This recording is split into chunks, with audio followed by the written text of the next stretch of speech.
जैसे मैं दे रहा हूं कि सबसे बड़ी लोकतांत्रिक गुंडागर्दी मैं बताना चाहता हूं कि जब अखिलेश यादव 2012 में चीफ मिनिस्टर हो गए तो कन्नौज के एमपी थे। उन्होंने इस्तीफा दिया और उपचुनाव हुआ। विश्व के इतिहास में इससे बड़ी डेमोक्रेटिक गुंडागर्दी नहीं हुई जो कन्नौज में हुई, और उससे ज्यादा जनता क्या होती है ये भी डेमोक्रेसी की खूबसूरती कन्नौज में देखने को मिली कि डिंपल यादव के सामने किसी ने पर्चा नहीं भरा। ये सेपी परिवार की अभी तक की गुंडागर्दियों की सबसे बड़ी पराकाष्ठा थी, और वो निर्विरोध सांसद होती है। इस मैनपुरी में निर्विरोध पार्षद नहीं होता है। और छोटी सी एक शर्त होती है चुनाव लड़ने के लिए कि भारत का नागरिक हो, उम्र 25 साल हो, पागल और दिवालिया न हो, सजा याफ्ता न हो, चुनाव लड़ सकता है। अगर किसी एक व्यक्ति को पर्चा दाखिल वो लोग करने देते तो चुनाव आयोग चुनाव कराता, हार जीत जो भी होती।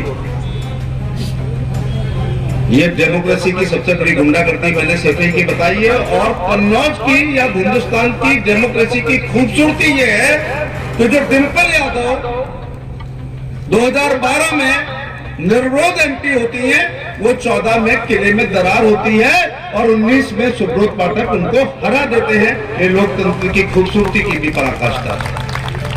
तो कन्नौज का दूसरा गढ़ गिरा। एक धर्मेंद्र यादव आपके इसी जिले से एमपी होते थे, एक सुरक्षित सीट पर बदायूं पे जाते हैं, जीतते हैं, और 2019 में बदायूं का किला गिरता है और धर्मेंद्र यादव चुनाव हारते हैं। फिरोजाबाद वो अकेला जिला है जिसने पुनरावृत्ति की है कि डिंपल यादव को भी हराया, फिर अक्षय यादव ने समझ के कि ये किला बहुत मजबूत है, फिरोजाबाद जाते हैं, चुनाव हार के आते हैं। तो फिरोजाबाद हार गए, 2 बार हार गए, कन्नौज हार गए, बदायूं हार गए, आजमगढ़ हार गए। अब मैनपुरी की बारी है। पूरा चुनाव मुलायम सिंह जी के इर्द गिर्द रखने की कोशिश अखिलेश यादव कर रहे हैं। विरासत की बात कर रहे हैं। एक शेर सुन लो कि विरासत से तय नहीं होते सियासत के फैसले, उड़ान तय करेगी कि आसमान किसका है। और आज यहाँ के बूथ अध्यक्ष उड़ान भरने के लिए एकत्रित हो चुके हैं। जयवीर सिंह जी ठीक कह रहे थे, मैं बहुत आंकड़ेबाज पॉलिटिशियन नहीं हूं, लेकिन एक छोटा सा आंकड़ा तो मानना ही पड़ेगा कि 2019 के चुनाव में सपा बसपा का गठबंधन था। माननीय श्री मुलायम सिंह यादव जी उस गठबंधन के बाद केवल 94,000 से चुनाव जीते। और इस मंच पे मैं स्वीकार कर लूंगा बड़े हृदय से कि मायावती में अपने वोट ट्रांसफर करने की क्षमता थी, और आगरा, एटा, फिरोजाबाद, हाथरस, मथुरा, अलीगढ़, मैनपुरी या आपकी मेरठ, मुजफ्फरनगर, गाजियाबाद, बुलंदशहर या मुरादाबाद हो, 1 लाख से 1.5 लाख के बीच में वो डब्बे में वोट डलवा देती है। अगर ये गठबंधन नहीं होता तो मान लो सबसे कम 1 लाख वोट कम होता तो मुलायम सिंह जी 6,000 से चुनाव हारते। ये कोई सांख्यिकी नहीं है राजनीति में कि 1 लाख ना मिलते तो 4,000 से जीत जाते। नहीं, गठबंधन के बाद इतना मनोबल कार्यकर्ता का बढ़ता है कि बहुत सारा वोट अपने आप बढ़ जाता है। गठबंधन क्या है, मैं एक लाइन पे भाषण रखता करूंगा कि गठबंधन क्या है, और गठबंधन नहीं होता तो क्या होता है। सपा बसपा का गठबंधन होता है तो मायावती जी के 10 एमपी आते हैं, क्योंकि मैं यहां भी स्वीकार कर लूंगा कि मुलायम सिंह जी ने अपना वोट बैंक ट्रांसफर किया, उनका 10 एमपी आते हैं। अब आप राजनीतिक लोग बैठो, जब गठबंधन टूटता है 22 में तो बताओ मायावती के कितने विधायक हैं? 1 विधायक है, और वो भी अपनी दम पर है।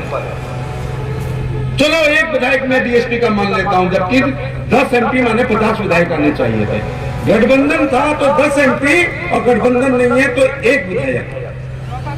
इसलिए यहां भी मानना पड़ेगा कि गठबंधन था तो मुलायम सिंह जी जीते थे, और गठबंधन नहीं है तो 1 लाख वोट कम कर दो उनके, सीधे सीधे। और यह भी मैं स्वीकार कर लूंगा कि मुलायम सिंह यादव एक कद्दावर नेता मैनपुरी के लिए थे। अब वो प्रत्याशी नहीं है, डिंपल यादव प्रत्याशी है, जो पहले से 2 चुनाव हार चुकी है, कन्नौज का और फिरोजाबाद का। तो ये चुनाव हमारे हाथ में है या नहीं है?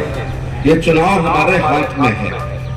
मैं फिर आंकड़ेबाजी बात नहीं करता हूं, और लेकिन जनता को बताना पड़ेगा। बीएसपी के लोग फ्री हैं इस समय, हमें उनसे निवेदन करना ही पड़ेगा। और मैं आज कहना चाहूंगा कि बहुजन समाज पार्टी के समर्थक सबसे ज्यादा केंद्र सरकार और राज्य सरकार की योजनाओं का लाभ ले रहे हैं। 5 किलो गेहूं और चावल जो माननीय प्रधानमंत्री 3 साल से फ्री दे रहे हैं, हमारे जाटो भाई उसमें लाभान्वित हैं। कई बार भाजपा को गुस्सा आती है कि 6 योजनाओं का लाभ ले रहे हैं, हाथी से नहीं उतर रहे हैं। मैं इसको बुरा नहीं मानता हूं। क्योंकि हमारी योजनाएं गरीबी और अमीरी पे गरीबी आधारित योजनाएं हैं, तो मान लो कि वो गरीब है, लेकिन मैं उनसे भी कहना चाहूंगा कि अगर मुंह खाता है तो आंखें झुकनी चाहिए। अगर आयुष्मान कार्ड से कोई जाटो भाई अपना इलाज करा के बाईपास सर्जरी करा के लौट के जिंदा बचता है, तो उसको प्रधानमंत्री को आयुष्मान भव कहना चाहिए। उसको कहना चाहिए कि नरेंद्र मोदी आयुष्मान भव, क्योंकि उनकी वजह से उनकी बाईपास सर्जरी या कैंसर का इलाज हुआ है। अब मैं योजनाओं पे जाऊंगा तो बहुत समय लग जाएगा। सब लोगों को अभी भी फील्ड में जाना है, मुझे भी जाना है यहाँ से क्षेत्र में, लेकिन मैं कहना चाहूंगा कि मास्टर चाबी है आपके पास, इस मौके को खो मत देना। लेकिन आने वाली पीढ़ियां ठंड में तापते हुए घरे पे ये कहेंगी कि 2022 के उपचुनाव में जब मेरे बाबा को ये मौका मिला था कि सेफी वालों को गिराने का, तब ये लोग कमजोरी दिखा गए हैं, वो तुमको माफ नहीं करेंगे। आने वाले वर्षों तक इस उपचुनाव को याद किया जाएगा। अगर आप समाजवादी पार्टी को हरा देते हो तो तुम्हारे नाती भी ठंड में तापते हुए कहेंगे कि सेफी का किला गिराने में हमारे बाबा का हाथ था, एक ईंट उन्होंने भी खिसकाने का काम किया था। खामोशी से कर रही है सियासती हलचलें कि बहुत जल्दी हम कोई खामोश इनकलाब देखेंगे। हम 5 तारीख को कोई खामोश इनकलाब देखने वाले हैं। इसलिए साथियों, घर घर जाना है, मुझे भी तब तक रहना है जब तक चुनाव नहीं हो जाना। करहेल का बड़ा जिक्र कर रहे हो, चलो मैं धन्यवाद देने के लिए, मैंने वैसे तो कई सभाएं की थी हारने के बाद। मैं उसके बाद 46 गांव का दौरा कर चुका हूँ, 70 शादियों को अटेंड कर चुका हूँ, शादी ब्याह, तेरहवीं भागवत कथा, रसिया दंगल कोशिश करता हूँ करहेल की कर ली। 2-4 बार तो भैंसिया के मरने पे भी गया था, क्योंकि मैं एक खानदानी आदमी हूँ, मैं अफसान आपका मानता हूँ। करहेल का फर्क पड़ा है, आपने गजब का चुनाव लड़ाया। मेरे चुनाव लड़ने से यूपी में बघेल वर्सेस यादव चुनाव हो गया। पार्टी का 4% वोट बढ़ गया, 4% बढ़ता है तो 70 एमएलए जीतते हैं।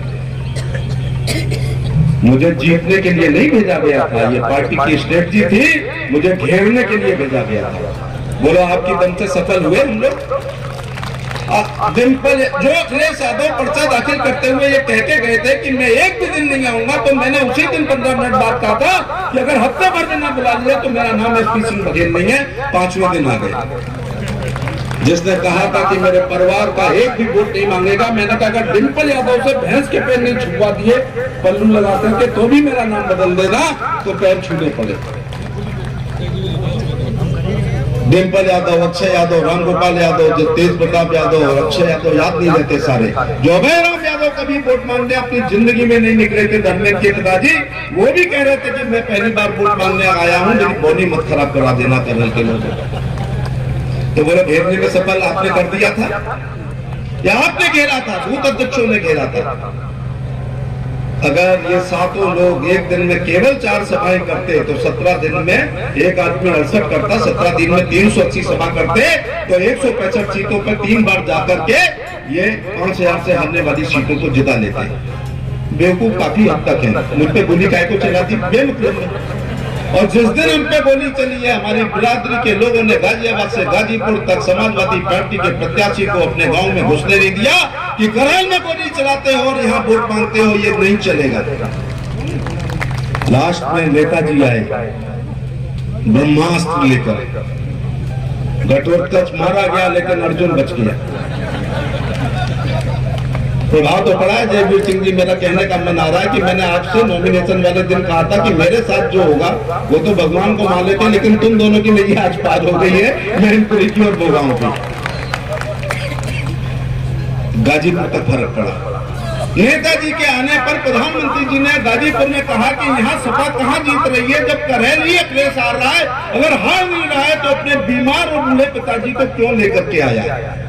उनका आना यहाँ उनके लिए नुकसानदायक रहा। संदेश ये गया कि अखिलेश हार रहा है। जिसने 1,60,000 जीत का दावा किया था उसका 1 लाख उड़ गया, और जिसने कहा था कि भाजपा की जमानत जब्त करा देंगे, तो मैंने जिंदगी में एक बड़ा बयान तुम्हारी ताकत के मुझे दिया था कि जब मेरी जमानत जब्त हो जाएगी तो अखिलेश यादव लखनऊ के चौक पर थूकेंगे और एसपी सिंह बघेल चाटेगा, और अगर जमानत बच गई तो तुम तय कर लेना कि मैं कहाँ थूकूंगा और तुम कहाँ चाटोगा।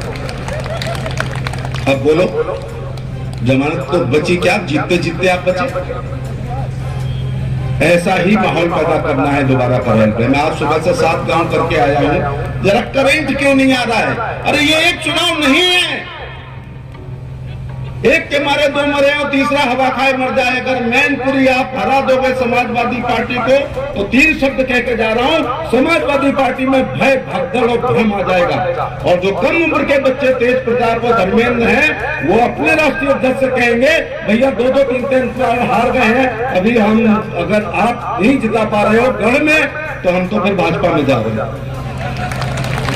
गांव में पड़ी मरी और अपनी अपनी। बस मैं 2 शेर के साथ अपनी बात समाप्त करता हूं कि सब मिलकर पुकारोगे तो लौट आएगा मांझी, तुम मेरी आवाज में आवाज मिला दो और खामोश मिजाजी तुम्हें जीने नहीं देगी। इस दौर में जीना है तो कोहराम मचा दो। दूसरा, मैनपुरी के लोगों, क्यों ये नामदारों को आप लोग वोट डालते हो? अपने 3 पीढ़ी को जिताया है, मुलायम सिंह जी को जिताया, उनके भतीजे को जिताया, उनके नातियों को जिताया। देश आजाद हुआ था, क्या तुम लिख के दे गए हो एक वसीयत कि मेरे बच्चों तुम लोग केवल सेठी को जिताना? जिनका हाथ पकड़ करके, क्या डिप्पल यादव का हाथ पकड़ पाओगे? रघुराज सिंह साहब को आप जानते हो, बिल्कुल उसकी हमारी अकल एक सी है, शकल एक सी है, कपड़े एक से, लत्ते एक से, दुख एक से, दर्द एक से। क्यों बड़े लोगों को आप जिताते हो?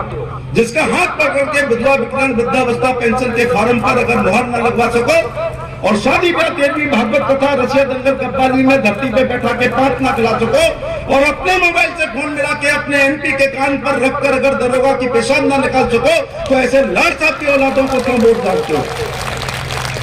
इसलिए चौधरी साहब का धन्यवाद। हमारी जैसी अकल वाला, हमारी जैसी शकल वाला, हमारे जैसे कपड़े वाले, हमारे जैसे दुख वाला, हमारे जैसे दर्द वाला, हमारी जैसी सामाजिक आर्थिक राजनीतिक स्थिति वाला आप प्रत्याशी लेकर आए हो, इसलिए मैं आपका बहुत बहुत धन्यवाद देना चाहूंगा।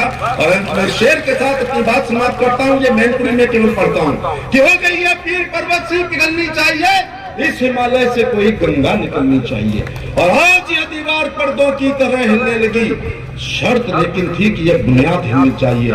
और कैसा भाजपाई बूथ अध्यक्ष चाहिए कि हर सड़क पर, हर गली में, हर नगर, हर गांव में हाथ लहराते हुए हर लाश चलनी चाहिए। और सिर्फ हंगामा खड़ा करना मेरा मकसद नहीं, मेरी कोशिश है ये सूरत बदलनी चाहिए। और मेरे सीने में नहीं तो तेरे सीने में सही हो कहीं भी आग, पर ये आग चलनी चाहिए। जय हिंद, जय भारत, जय भारतीय जनता पार्टी।